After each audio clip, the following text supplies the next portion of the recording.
Bismillahirrahmanirrahim. This is Sir Imran and you are watching Sindh Job Academy YouTube channel. हाणे अॼु जे हिन lecture में पाण हल कंदासीं मोक टेस्ट 33। हाणे जेका असां वटि मोक टेस्ट 33 हुई उन में असांजो जेको सब्जेक्ट हुयो उहो हुयो इंग्लिश। हाणे इंग्लिश जा कहिड़ा कहिड़ा टॉपिक्स हिन में कवर थींदा। सभ खां पहिरें रीडिंग एंड कॉम्प्रिहेंशन, उन खां पोइ एरर डिटेक्शन, उन खां पोइ टेंस आइडेंटिफिकेशन। त तमामु अहम लेक्चर आहे, ही टेस्ट आहे, लाज़मी हिनखे मुकमल ॿुधंदा ऐं कॉन्सेप्ट सां सम्झंदा। हिन टेस्ट में जेका असां वटि टोटल मार्क्स हुयूं उहा हुयूं 50 ऐं पासिंग मार्क्स असां रखियूं 30। सभ खां पहिरीं असां वटि जेका 15 क्वेश्चन्स आहिनि हिन टेस्ट में उहा आहिनि रीडिंग एंड कॉम्प्रिहेंशन जा। हाणे बाबा रीडिंग जो मतिलबु हूंदो आहे पढ़णु, कॉम्प्रिहेंशन जो मतिलबु छा आहे सम्झ। IBA वारा तव्हांखे हिकु पैसेज ॾींदा, उन पैसेज खे तव्हांखे छा करिणो आहे, डिटेल सां पढ़णो आहे, सम्झणो आहे। पोइ जेके IBA तव्हांखे उन पैसेज मां क्वेश्चन्स ॾिना आहिनि उनखे हल करिणो आहे।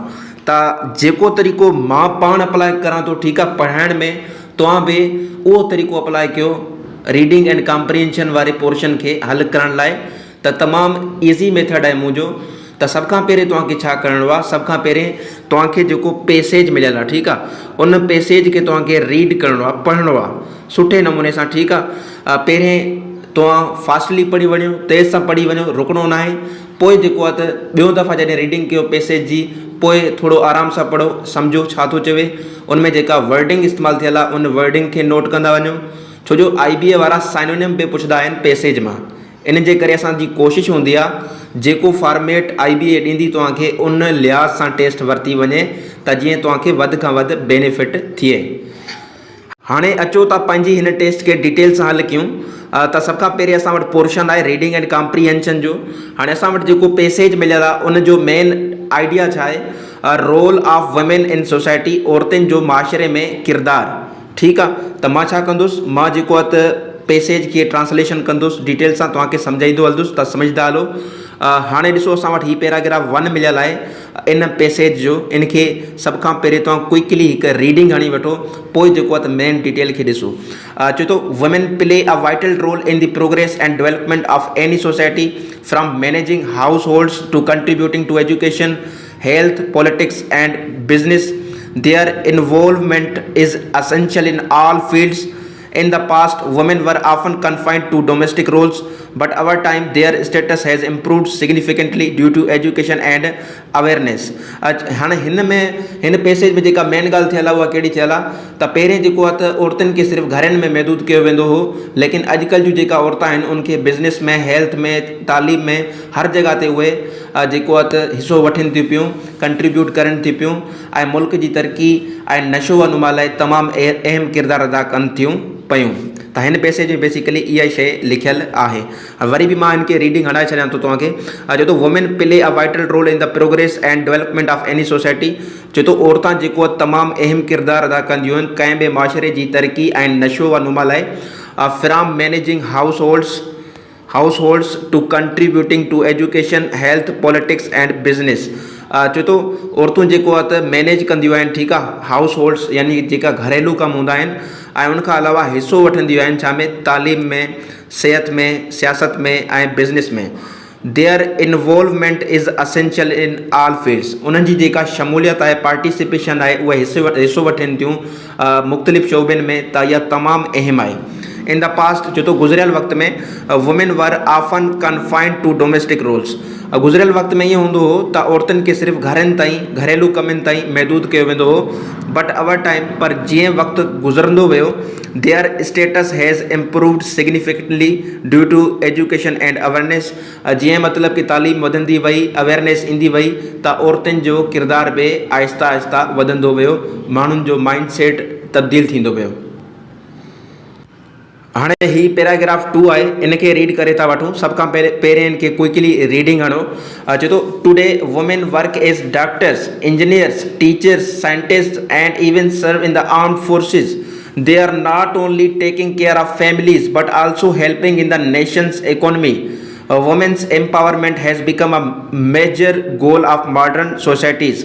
Recognising that equal opportunities and rights for women benefit everyone. हाँ हिनके असीं जेको सम्झूं था पिया छो तो today women work as doctors, engineers, teachers, scientist and even serve in the armed forces.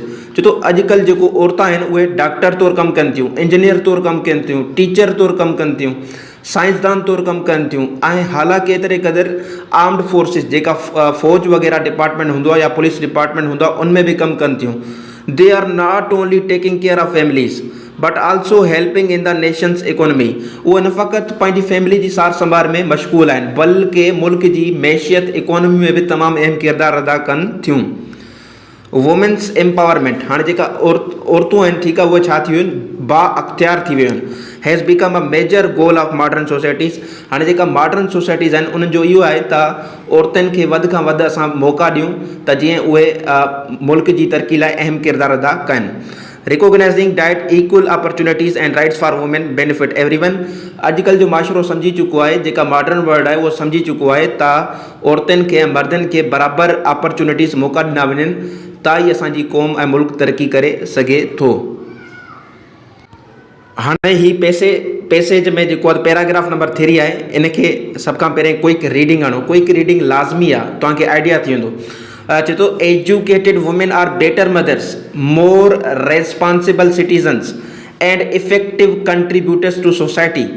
In rural areas, women are involved in farming and handicrafts, while in urban areas they are active in professions and public services.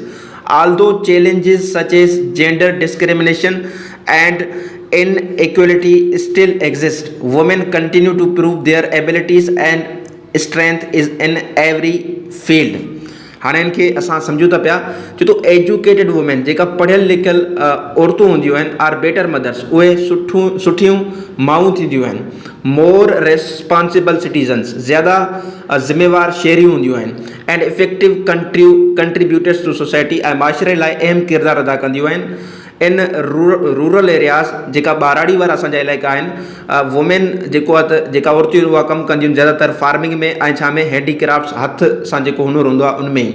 While in urban areas जॾहिं त जेका असांजा शहरी इलाइक़ा आहिनि, they are active in professions and public services, उहे जेको आहे त ऑफिसनि वग़ैरह में कमु कंदियूं आहिनि। आल्दो चैलेंजिस, हालांकि मुश्किलातूं हूंदियूं आहिनि जीअं जेंडर डिस्क्रिमिनेशन। ठीकु आहे, असांजी मुआशरे में आहे न त औरत जी वैल्यू घटि आहे, स्टेटस घटि आहे, मर्दनि जो ज़्यादा आहे। ठीकु आहे, मतिलबु कि हिकु फ़र्क़ु करणु एंड इन इक्वेलिटी आहे जेका नाइंसाफ़ी औरतुनि सां, त औरतूं मथे छो अचनि, औरतुनि खे सिर्फ़ु घर में विहणु खपे। त इन लाइ असां अञा ताईं इहा शयूं मौजूदु आहिनि उन कंट्रीज़ में जेके तरक़ी याफ़्ता न आहिनि। पाकिस्तान बि उन्हनि मां हिकु आहे। Women continue to prove their abilities and strength in every field. इन सभ जे बावजूदि औरतूं जेको आहे पंहिंजी महारतूं ऐं जेका स्ट्रेंथ आहे हर फील्ड में, हर शोबे में मनाइनि थियूं पयूं। हाणे ही जेको आहे त कनक्लूडिंग, ठीकु आहे, आख़िरी पैराग्राफ आहे पैसेज जो। चए थो in conclusion the role of women is no longer limited to traditional duties. ठीकु आहे, अॼुकल्ह जे हिन मॉडर्न दौर में औरतुनि जो किरदारु सिर्फ़ु घरनि ताईं न रहियो आहे। ठीकु आहे, इहो जेको आहे त हिकु ट्रेडिशनल रिवायती ड्यूटीज़ न रहियूं आहिनि। ठीकु आहे, बल्कि औरतूं ऑफिसनि में हर शोबे में कमु कनि थियूं पयूं। They are partners in progress.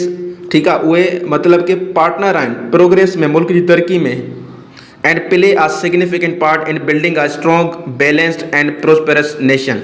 ऐं उहे बराबरी जो किरदारु अदा कनि थियूं हिकु मज़बूत, बैलेंस्ड, मतवाज़िन ऐं जेको आहे त ख़ुशहाल क़ौम जे लाइ। त हीउ पैराग्राफ हुयो जंहिंमें औरतुनि जे बारे में ॻाल्हियूं थियनि पियूं त औरतूं जेको आहे त कीअं असांजे मुल्क जी तरक़ी में कीअं अहम किरदारु अदा कनि थियूं पियूं। उनखां अलावा हिन में कंपेरिज़न कई वई आहे। ठीकु आहे, औरतुनि जो जेको पुराणा कम माण्हू वठंदा हुया, हाणे जेको आहे त चेंज थी वियो आहे ज़मानो। हाणे जेको आहे त औरतूं हर शोबे में, हर फील्ड में कमु कनि थियूं पयूं। हाणे जेका हिन में MCQs ॾिनल आहिनि हिन पैसेज मां उनखे हल करे था वठूं। क्वेश्चन नंबर 1 असां वठाए चए थो what is the main idea of the passage. हाणे जेको ही पैसेज हुयो इन जो मेन आइडिया छा हुयो? ऑप्शन सी हिते करेक्ट आहे। Women are important contributors to society. औरतूं जेको आहे त अहम कंट्रीब्यूटर्स आहिनि मुआशरे में। ठीकु आहे, हर शइ में उहे छा करनि थियूं, पार्टिसिपेट कनि थियूं। इहो ई बेसिकली मेन आइडिया आहे पैसेज जो। ऑप्शन सी हिते करेक्ट आहे। क्वेश्चन नंबर 2 चए थो how has the role of women changed our time. ठीकु आहे, जीअं वक़्तु गुज़रंदो वियो औरतुनि जो किरदारु कीअं तब्दील थींदो वियो। त तव्हांखे ख़बर आहे हाणे अवेयरनेस ऐं एजुकेशन अची वई। ठीकु आहे, तालीम वधंदी वई, अवेयरनेस ईंदी वई त औरतुनि जो किरदारु छा थींदो वियो, वसी पैमाने ते वधंदो वियो। ऑप्शन सी हिते करेक्ट आहे। It has improved due to education and awareness. Education ऐं अवेयरनेस जे करे ई औरतुनि जो किरदारु आहिस्ते आहिस्ते वधणु लॻो। क्वेश्चन नंबर 3 असां वटि आहे in which areas are women contributing today. कहिड़े एरियाज़ में औरतूं जेको आहे त कंट्रीब्यूट करे रहियूं आहिनि अॼु जे ज़माने में, उनमें हिसो वठी रहियूं आहिनि। ठीकु आहे, पैसेज जे मुताबिक़ ऑप्शन डी हिते करेक्ट आहे। Health, politics, business and more. सिहत में, सियासत में, बिज़नेस में ऐं ॿिनि काफ़ी शोबनि में औरतूं जेको आहे त कंट्रीब्यूट करनि थियूं, हिसो वठनि थियूं पियूं। क्वेश्चन नंबर 4 चए थो what is a major goal of modern societies according to the passage. हाणे जेका असां वटि मॉडर्न सोसाइटीज़ आहिनि, ठीकु आहे, मॉडर्न वर्ल्ड आहे, उहे जेको आहे त उन्हनि जो मक़सदु कहिड़ो आहे औरतुनि जे बाबति। उन्हनि जो मक़सदु आहे एम्पावरिंग वुमेन। ऑप्शन सी हिते करेक्ट आहे, औरतुनि खे बाइख्तियार बणाइणु। क्वेश्चन नंबर 5 असां वटि चए थो what role do educated women play. जेका पढ़ियल लिखियल औरतूं हूंदियूं आहिनि उहे कहिड़ो किरदारु अदा कनि थियूं। त ऑप्शन सी हिते करेक्ट आहे। They are better citizens and mothers. ठीकु आहे, उहे बहितरीनु शहरी आहिनि ऐं उनखां अलावा बहितरीनु माऊं आहिनि। ऑप्शन सी करेक्ट हिते आहे। क्वेश्चन नंबर 6 असां वटि आहे what challenges do women still face. कहिड़ा चैलेंजिस आहिनि, मुश्किलातूं आहिनि जेके औरतूं अॼु ताईं फेस कनि थियूं पियूं, उन्हनि खे मुश्किलात पेश अचनि थियूं पियूं। हाणे उहा आहिनि ऑप्शन बी हिते करेक्ट आहे gender discrimination and inequality. Gender discrimination जो मतिलबु छा थियो, असां चवंदा आहियूं त तव्हां औरत आहियो, ठीकु आहे, तव्हां मर्दनि सां बराबरी नथा करे सघो, इहो हूंदो आहे जेंडर डिस्क्रिमिनेशन। त इहो ऐं उनखां अलावा इनइक्वेलिटी, उन्हनि खे बराबरि जा मौक़ा न ॾियणु, उन्हनि सां नाइंसाफ़ी करणु, त ही चैलेंजिस आहिनि जेके औरतुनि खे पेश अचनि था पिया। ऑप्शन बी हिते करेक्ट आहे। क्वेश्चन नंबर 7 चए थो where are rural women mostly involve. जेका ॿाराड़ी जूं औरतां हूंदियूं आहिनि उहे अक्सर करे कहिड़ो कमु कंदियूं आहिनि, उहे अक्सर करे फार्मिंग ऐं हैंडीक्राफ्ट्स। ठीकु आहे, मतिलबु कि ॿनी ॿारो ऐं उनखां अलावा जेका हथ जो सामान ठाहिणु इन में मसरूफ़ हूंदियूं आहिनि जेके ॿाराड़ी जूं औरतूं हूंदियूं आहिनि। क्वेश्चन नंबर 8 चए थो what is the role of women in the economy. औरतुनि जो मुल्क जी मैशियत में कहिड़ो अहम किरदारु आहे। त ऑप्शन सी हिते करेक्ट आहे। They help strengthen it. ठीकु आहे, उहे कोशिशि कंदियूं आहिनि त मुल्क जी तरक़ी खे वधीक बहितर ऐं मज़बूत बणायो वञे। क्वेश्चन नंबर 9 असां वटि चए थो how does the passage describe modern women. जेको पैसेज आहे उहो कीअं डिस्क्राइब करे थो मॉडर्न वुमेन खे। ठीकु आहे, जेका अॼुकल्ह जूं औरतूं असां वटि आहिनि। ऑप्शन बी हिते करेक्ट आहे पार्टनर्स इन प्रोग्रेस। यानी कि मर्दनि सां गॾोगॾु औरतूं बि पार्टनर आहिनि प्रोग्रेस में। अगरि औरतूं कमु न कंदियूं त मुल्क तरक़ी न कंदो। ऑप्शन बी हिते करेक्ट आहे। क्वेश्चन नंबर 10 चए थो what is the tone of passage. हिन पैसेज जो लहजो कहिड़ो आहे। त उहो आहे सपोर्टिव एंड इनकरेजिंग। ठीकु आहे, इनमें औरतुनि खे सपोर्ट कयो वियो आहे ऐं उनखां अलावा इनकरेज हौसला अफ़ज़ाई कई वई आहे। ऑप्शन सी हिते करेक्ट आहे। क्वेश्चन नंबर 11 असां वटि चए थो what is the synonym of vital in the sentence women play a vital role in society. हाणे वाइटल जो मतिलबु छा हूंदो आहे, अहम, ज़रूरी। ठीकु आहे, वाइटल जो मतिलबु छा आहे, अहम या ज़रूरी।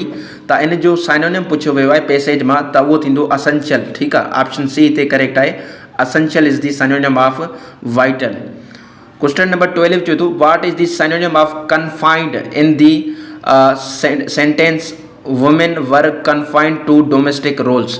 हाणे हिते कन्फाइंड जो मतिलबु छा आहे, लिमिट करणु। ठीकु आहे, हिकु जॻह ते छा करे छॾणु, बंदि करे छॾणु, त इहो हूंदो आहे कन्फाइंड जो मतिलबु। ठीकु आहे, यानी कि उनखे छा करणु, ट्रेप्ड करणु। ठीकु आहे, हिकु जॻह ते फिक्स रखी छॾणु, त कन्फाइंड जो हिते साइनोनिम थींदो ट्रेप्ड। ऑप्शन बी हिते करेक्ट आहे। क्वेश्चन नंबर 13 असां वटि आहे चए थो choose the synonym of empowerment. Empowerment जो साइनोनिम छा थींदो। हाणे एम्पावरमेंट जो मतिलबु छा आहे, कंहिंखे अख्तियार ॾियणु। ठीकु आहे, कंहिंखे अथॉरिटी ॾियणु, त इन जो साइनोनिम थींदो option number B authority. Question number 14 असां वटि आहे चए थो find the synonym of prosperous. Prosperous जो साइनोनिम असां वटि छा थींदो। हाणे प्रोस्पेरस जो मतिलबु हूंदो आहे ख़ुशहाल। छा मतिलबु हूंदो आहे, खुशहाल त इन जो साइनोनिम असां वटि छा थींदो त इन जो साइनोनिम असां वटि थींदो rich and successful. Option B हिते करेक्ट आहे। क्वेश्चन नंबर 15 असां वटि चवे थो पियो what does discrimination mean in this context. Discrimination जो मतिलबु छा हूंदो आहे फ़र्क़ु करणु, ठीकु आहे, इम्तियाज़ी सलूक करणु। त डिस्क्रिमिनेशन जो हिते छा थींदो साइनोनिम त उहो थींदो अनइक्वल ट्रीटमेंट, ठीकु आहे, मतिलबु कि बराबरी सां वर्ताव न करणु। त ऑप्शन सी हिते करेक्ट आहे। उन खां पोइ असां वटि क्वेश्चन नंबर 16 आहे, जो तो चूज़ द करेक्ट सेंटेंस। हेठियनि मां कहिड़ो सेंटेंस करेक्ट आहे त ऑप्शन सी हिते करेक्ट आहे। He is going to the market, हाणे ही प्रेजेंट कंटिन्यूस टेंस आहे, ठीकु आहे, इज़ हेल्पिंग वर्ब आहे ऐं गोइंग फोर्थ फॉर्म आहे, मेन वर्ब आहे। त ऑप्शन सी हिते करेक्ट आहे। He is going to the market, ही सेंटेंस करेक्ट आहे। क्वेश्चन नंबर 17 जो तो choose the sentence with correct word order, ठीकु आहे, उहो सेंटेंस तव्हां हिते चूंडियो जंहिंमें जेका असांजा वर्ड्स मिलियल आहिनि, ठीकु आहे, पार्ट्स ऑफ स्पीच मिलियल आहे, उहे तरतीब सां लिखियल आहे। त हिते जेको करेक्ट ऑप्शन थींदो उहो छा थींदो असां वटि, उहो थींदो option number B. She is always late, मतिलबु कि हुनखे हमेशह देरि लॻंदी आहे। ऑलवेज़ असांजो छा आहे हिते एडवर्ब आहे, ठीकु आहे, ऑलवेज़ छा आहे एडवर्ब, शी असांजो छा आहे सब्जेक्ट, इज़ वर्ब आहे, ऑलवेज़ एडवर्ब आहे, ठीकु आहे। क्वेश्चन नंबर असां वटि चयो तो 18 identify the correct structure. Correct structure कहिड़ी आहे हेठिन मां त ऑप्शन ए असां वटि आहे दे प्लेज़ फुटबॉल। दे सब्जेक्ट अची वियो प्लूरल, त प्लेज़ हिते थींदो ई न, ग़लति ऑप्शन आहे। ऑप्शन बी आहे दे प्ले फुटबॉल। त हिते जेको करेक्ट आंसर थींदो उहो छा थींदो option number B they play football. छो जो सब्जेक्ट असांजो आहे दे प्लूरल, त असांखे वर्ब बि प्लूरल लॻाइणी पवंदी। असां प्रेजेंट सिंपल टेंस में जॾहिं सब्जेक्ट सिंगुलर हुजे पोइ पॉजिटिव सेंटेंस में सिर्फ़ु एस या ई एस जो वर्ब में इज़ाफ़ो कंदा आहियूं, लेकिन हिते त सब्जेक्ट प्लूरल आहे, त इन जे करे प्ले थींदो only first form of the verb they play football. Option B is correct. Question number 19 असां वटि चयो तो which sentence is grammatically correct. हेठिन मां कहिड़ो सेंटेंस आहे जेको ग्रामेटिकली करेक्ट आहे त ऑप्शन नंबर सी हिते करेक्ट आहे। I have finished my work, मां पंहिंजो कमु मुकमल करे चुको आहियां। हाणे ही प्रेजेंट परफेक्ट टेंस आहे, ठीकु आहे, हैव लॻल आहे ऐं उनखां पोइ वर्ब जी थर्ड फॉर्म लॻल आहे, त प्रेजेंट परफेक्ट टेंस आहे। ही सेंटेंस सुठे नमूने करेक्ट नमूने लिखियो वियो आहे। क्वेश्चन नंबर असां वटि आहे 20 चए थो choose the correct interrogative sentence. हाणे इंटेरोगेटिव सेंटेंस जो मतिलबु हूंदो आहे सुवाली जुमिलो, त कहिड़ो इंटेरोगेटिव सेंटेंस हिते करेक्ट आहे। ऑप्शन बी हिते करेक्ट आहे। वाट आर यू डूइंग, तव्हां छा करे रहिया आहियो। हाणे ॾिसो ही WH वर्ड आहे, ठीकु आहे, WH वर्ड खां पोइ तव्हांखे छा ॾियणो आहे उन टेंस जो हेल्पिंग वर्ब। वाट पोइ हेल्पिंग वर्ब पोइ सब्जेक्ट पोइ वर्ब जी फोर्थ फॉर्म ॾिनल आहे, यानी कि मेन वर्ब ॾिनल आहे। त ही करेक्ट सीक्वेंस हूंदी आहे इंटेरोगेटिव सेंटेंस जी। वाट आर यू डूइंग ऐं आख़िरी में क्वेश्चन मार्क लाज़मी। क्वेश्चन नंबर 21 चए थो which sentence uses the correct past simple tense.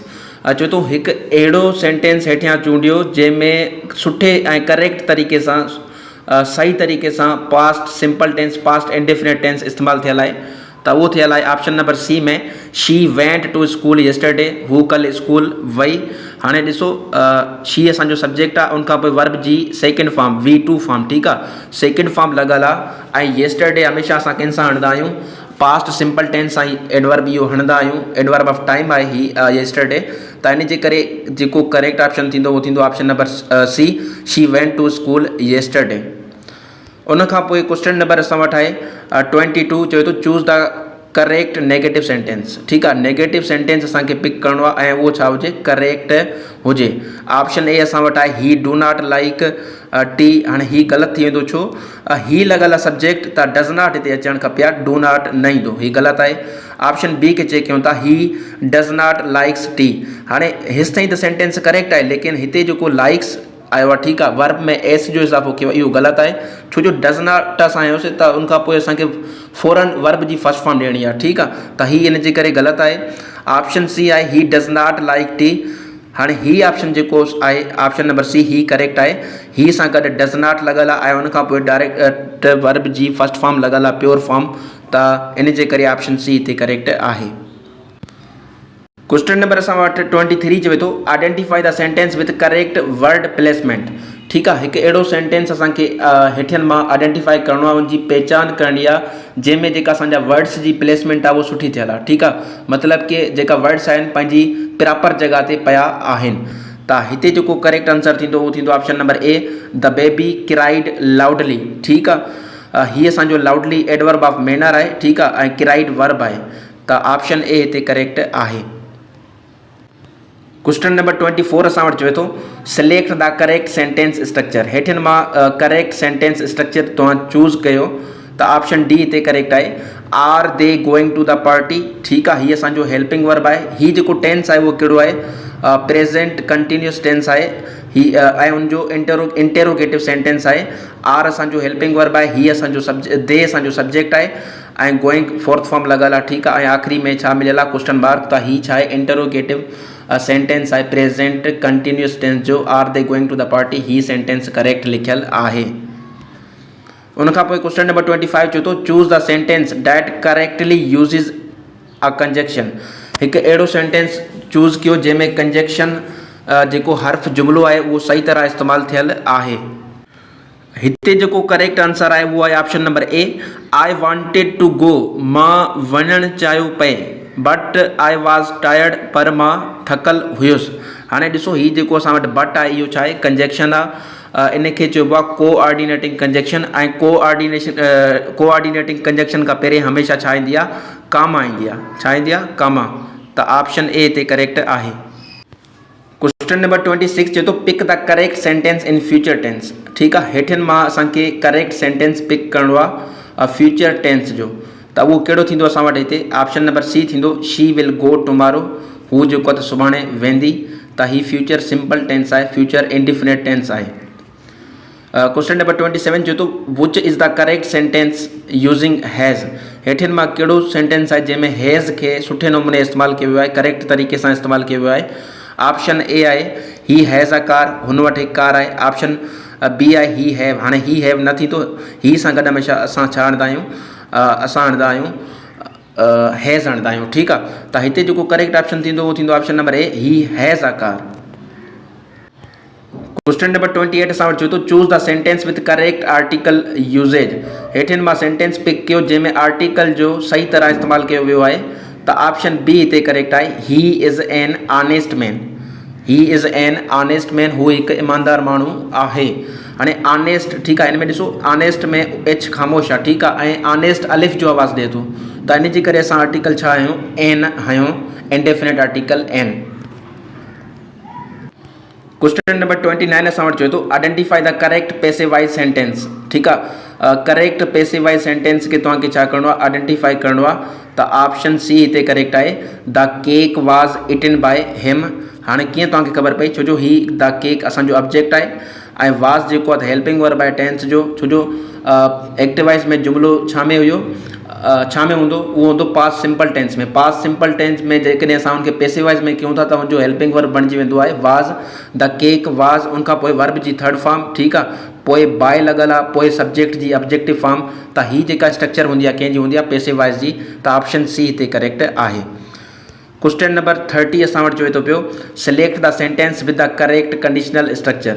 असांखे उहो सेंटेंस चूज़ करिणो आहे जंहिंमें कंडीशनल सेंटेंस जी स्ट्रक्चर करेक्ट नमूने इस्तेमालु कई वई आहे।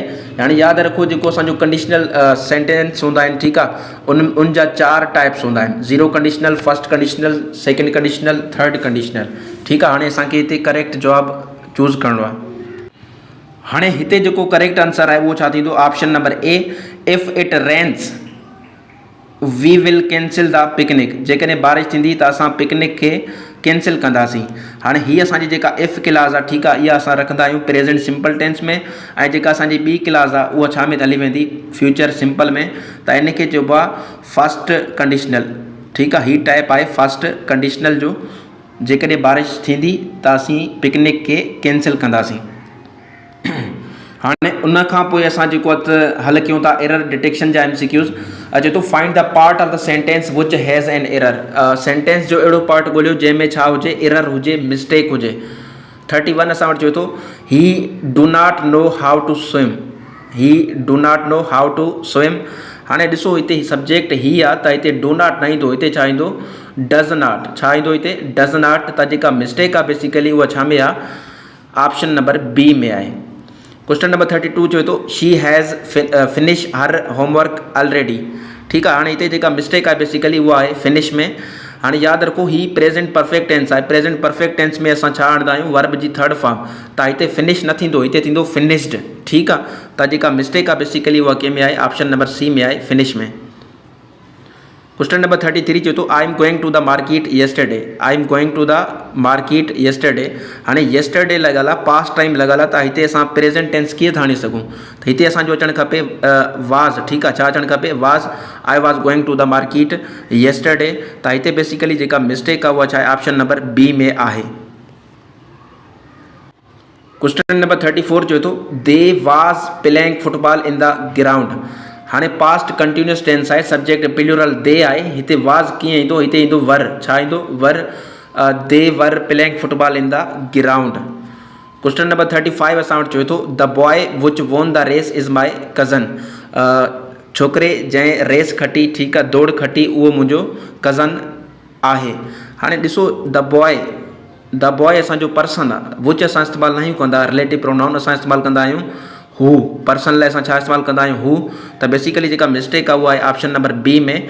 हिते थींदो correct sentence the boy who won the race is my cousin. Question number 36 चवे थो he do not likes mangoes. हाणे हिते ॾिसो ही सां असां डज़ नॉट जेको आहे हणंदासीं, डू नॉट न हणंदासीं। ऐं उनखां अलावा हिन में बि मिस्टेक आहे लाइक्स में। ठीकु आहे। जॾहिं असां नेगेटिव कयूं था पिया त असांजो हिते लाइक अचणु खपे। छा अचणु खपे, लाइक। त बेसिकली ऑप्शन नंबर बी में भी मिस्टेक आहे ऐं ऑप्शन नंबर सी में भी मिस्टेक आहे। इहो पंहिंजे तरफ़ां ठीकु करे छॾिजो। क्वेश्चन नंबर 37 असां वटि चवे थो पियो माई ब्रदर हैव कंप्लीटेड हिज डिग्री।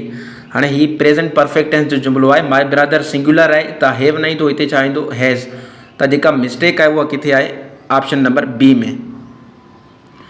क्वेश्चन नंबर 38 चवे थो she going to school every day.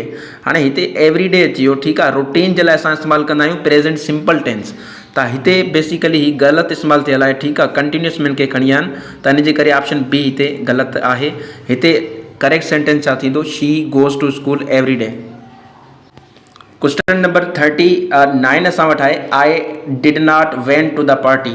हाणे ही basically past indefinite tense, past simple tense जो नेगेटिव आहे। ठीकु आहे। हाणे पास्ट इंडेफिनेट टेंस जो जॾहिं बि तव्हां नेगेटिव ठाहींदा वे त उन में तव्हां वर्ब जी फर्स्ट फॉर्म इस्तेमालु कंदा आहियो, V1 फॉर्म। ठीकु आहे। हाणे हिते वेंट सेकेंड फॉर्म आहे। वेंट असांजो हिते ग़लति यूज़ थियल आहे। हाणे फर्स्ट फॉर्म असां आणंदासीं गो। छा आणंदासीं, go. I did not go to the party. त हिते जेका मिस्टेक आहे उहा किथे आहे, बेसिकली ऑप्शन नंबर डी में आहे, वेंट में। क्वेश्चन नंबर 40 चवे थो there is many problems in this system. हाणे मैनी प्रॉब्लम्स अची वियो त हिते इज़ कीअं ईंदो, हिते ईंदो आर। ठीकु आहे। त मिस्टेक किथे थी वई, ऑप्शन नंबर बी में। हाणे क्वेश्चन नंबर असां वटि आहे 41 चवे थो the teacher explain the topic clearly. ठीकु आहे। टीचर जेको आहे त टॉपिक खे वाज़े तरीक़े सां एक्सप्लेन कयो, सम्झायो। हाणे बेसिकली हिते मिस्टेक ॾिसो, जेकॾहिं असां लेट सपोज़ कयूं था ही प्रेजेंट इंडेफिनेट टेंस जो जुमिलो आहे त टीचर सिंगुलर आहे। ठीकु आहे। हिते छा अचणु खपे, एक्सप्लेन्स। छा अचणु खपे, एक्सप्लेन्स। त इन जे करे जेका मिस्टेक आहे बेसिकली उहा आहे असां वटि ऑप्शन नंबर बी में। हाणे हिकु ॿियो सिनेरियो बि थी सघे थो पियो त टीचर त पढ़ाए वियो न। ठीकु आहे। त उनजो कमु थी वियो त हिते असां पास्ट में बि इनखे खणी सघूं था पिया the teacher explained the topic clearly. ठीकु आहे। इहो बि थी सघे थो पियो, त उहो तव्हांजे मथां आहे, तव्हां कहिड़े नमूने इनखे सम्झो था पिया। क्वेश्चन नंबर असां वटि 42 आहे each of the boys were given a prize. हाणे ईच जॾहिं बि अचे तव्हां छा आणंदा वे, सिंगुलर फॉर्म वर्ब जी आणंदा वे। हिते वर न ईंदो, हिते छा ईंदो, वाज़ ईंदो। त इन जे करे जेका मिस्टेक आहे उहा वर में आहे। Each of the boys was given a prize. Question number 43 असां वटि आहे the girls sings very well. ठीकु आहे। हाणे गर्ल्स प्लूरल असां वटि, त हिते सिंग्स न ईंदो, हिते ईंदो सिर्फ़ु सिंग। ठीकु आहे। वर्ब जी first form pure form. The girls sing very well, option B में हिते मिस्टेक आहे। क्वेश्चन नंबर 44 चवे थो he is senior than me in rank. हाणे सीनियर खां पोइ असां हमेशह देन न ॾींदा आहियूं, असां हमेशह ॾींदा आहियूं प्रीपोजिशन टू। ठीकु आहे। Senior, junior, inferior, posterior, interior, इन खां पोइ तव्हां छा आणो, प्रीपोजिशन टू देन कॾहिं बि न लॻंदो इन शयुनि जी कंपेरिज़न में, यादि रखी छॾिजो। त हिते बेसिकली जेका मिस्टेक आहे उहा किथे आहे, देन में आहे। ऑप्शन डी हिते करेक्ट आहे। क्वेश्चन नंबर 45 बि कुझु इन वांगुरु आहे, I prefer coffee than tea. हाणे ही वर्ड प्रीफर आहे, ठीकु आहे, जंहिंजो मतिलबु हूंदो आहे तरजीह ॾियणु। I prefer coffee than tea, हाणे हिते देन न ईंदो, हिते ईंदो preposition to, I prefer coffee to tea. त हिते जेका मिस्टेक आहे बेसिकली ऑप्शन नंबर डी में आहे। हाणे असां वटि चए थो पियो identify the correct tense of the given sentence. ठीकु आहे, करेक्ट टेंस असांखे मालूम करिणो आहे गिवन सेंटेंस जो। क्वेश्चन नंबर 46 चए थो she was reading a novel when I called her. हाणे बेसिकली ही जेको आहे she was reading a novel, इहो कहिड़े टेंस में आहे, त ही पास्ट कंटिन्यूस टेंस में आहे, पास्ट कंटिन्यूस टेंस में आहे। ऑप्शन बी हिते करेक्ट आहे। क्वेश्चन नंबर 47 चए थो they have completed the assignment, उन्हनि असाइनमेंट कंप्लीट करे वरिती आहे। त हिते ॾिसो ही असां वटि आहे present perfect tense, present perfect tense option A हिते करेक्ट आहे। क्वेश्चन नंबर 48 चए थो he goes to the gym every morning, हू हर सुबुह जो जिम वेंदो आहे। त रिपीटेड एक्शन आहे, रूटीन आहे, त छा थी वेंदी, प्रेजेंट सिंपल टेंस। ठीकु आहे, ऑप्शन बी हिते करेक्ट आहे। क्वेश्चन नंबर 49 असां वटि चए थो I will be waiting for you at the station. ठीकु आहे, मां तव्हांजो स्टेशन ते इंतज़ारु करे रहियो हूंदुसि। त विल बी वेटिंग अची वियो। ठीकु आहे, इन जो मतिलबु छा आहे, future continuous tense. Option A हिते करेक्ट आहे। हाणे उन खां अलावा जेको असांजो क्वेश्चन नंबर 50 आहे, चए थो she had gone to school before it started raining. हाणे असांखे टेंस आइडेंटिफाई करिणो आहे she had gone to school जो। ठीकु आहे, हैड गॉन टू स्कूल, हैड लॻल आहे, वर्ब जी थर्ड फॉर्म ॾिनल आहे, त इहो कहिड़ो असां वटि आहे, पास्ट परफेक्ट टेंस। ठीकु आहे, त इन जे करे करेक्ट ऑप्शन छा थी वेंदो, ऑप्शन नंबर सी थी वेंदो क्वेश्चन नंबर 50 में। Thank U.